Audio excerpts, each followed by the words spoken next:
આપણા video જોવાવાળા, like કરવાવાળા વધારો થયો એ બદલ ખૂબ આપ મિત્રોનો, ખેડૂત ભાઈઓનો, વડીલોનો ખૂબ ખૂબ આભાર માનીએ છીએ.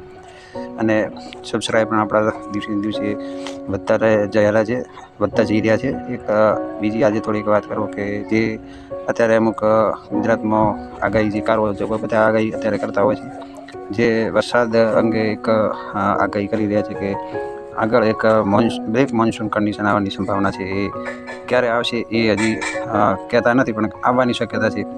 થોડી બીજી વાત કરી લઉં કે હવે જે આજે 13 તારીખ છે અને આજે સાંજના ટાઈમે જે વિડીયો હું બનાવું છું, આજે આપણા વિસ્તારમાં ઝાપટા ઓછા થઈ ગયા છે. મેં અગાઉ કહ્યું હતું કે લગભગ 13 તારીખથી ઝાપટા ઓછા થવાની આપણા વિસ્તારમાં શક્યતા છે. જે મુજબ ઝાપટા આવ્યા જ નથી બિલકુલ, અને ઝાપટા ઓછા થઈ ગયા છે.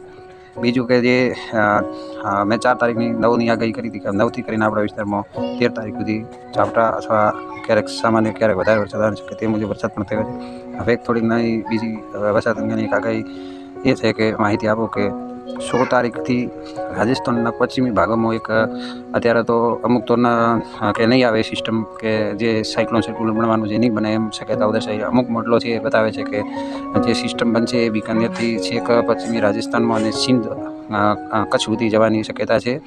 એ ઉત્તર કચ્છ તરફ છે, એટલે પૂરા કચ્છમાં એની સંભાવના નથી એ સિસ્ટમ આવવાની, પણ સિંધ ઉપર આવી અને એ સિસ્ટમ વિખરાઈ જાય એવી શક્યતા છે. એનો અમુક લાભ આપણા વિસ્તારમાં અમુક વિસ્તારોમાં મધ્યમ હળવો વરસાદ છે. જે રાજસ્થાનના બોર્ડરને લગતા જે વિસ્તારો છે એ બધા જાણે છે કે કયા કયા વિસ્તારો છે, મારે કોઈ જણાવવાની જરૂર નથી. જે બોર્ડર પટ્ટીમાં જે ગામડાઓ છે, મોટા મોટા ગામ છે, 2-3 સિટીઓ પણ આવેલી છે, જે નજીક જ છે આમ ગણીએ તો, એટલા સુધી અસર વાવ-થરાદમાં ધાનેરા સુધી, ડીસા સુધી, આ બાજુ રાધનપુર બાબર સુધી, અને આ બાજુ ચારણકા છે રાપર સુધી કચ્છમાં હળવાથી મધ્યમ વરસાદ 16, 17 અને 18 3 દિવસોમાં હાલ શક્યતા થયા એવી શક્યતા દેખાઈ રહી છે. પછી શું થાય હજી થોડો સિસ્ટમ એ વળપ મારે કે સાયક્લોન આગળ ન વધે, કે જે એની જગ્યા સ્થિર થઈ જાય છે. અમુક તો કહે છે કે ત્યાં બિકાનેર ને જોધપુર સાઈડને ત્યાં સ્થિર થવાની શક્યતા છે 4 દિવસના લીધે. પશ્ચિમી રાજસ્થાનમાં ભારે વરસાદ પડવાનો છે. જે રામદેવરા કહો, પોકરણ કહો, એ વિસ્તારોમાં ભારે વરસાદ પડશે એવી આ શક્યતા દેખાઈ રહી છે. રણોજામાં જે પ્રવાસીઓ અત્યારે જાય છે, પેદલ જાય છે, અમુક જાય છે, તે 4 દિવસ સતત આવતીકાલેથી લગભગ વરસાદ ત્યાં ચાલુ થાય છે, અને 4 દિવસ અતિશય ભારે વરસાદ અમુક વિસ્તારોમાં પડવાનો છે. જે ફળોદીથી કરી અને બિકાનેર, આ બાજુ ચોરું છે, આ બાજુ નાગોર જિલ્લો અને જોધપુર, અને આ બાજુ જેસલમેર છે, અને વચ્ચે બાલોતરા છે, અને આ બાજુ આપણે બાડમેર ઝાલોર કહેવાય, એ વિસ્તારોમાં અસર થવાની છે આ સિસ્ટમના લીધે.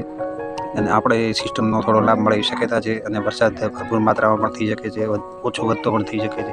વરસાદ થવાની શક્યતા અત્યારે દેખાઈ રહી છે. બસ એ જ ખેડૂત ભાઈઓ.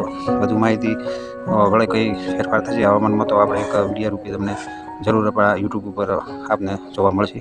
જય હિન્દ, જય જવાન, જય કિસાન. અને વિડીયો જોવા બદલ આપનો ખૂબ ખૂબ આભાર. જય હિન્દ.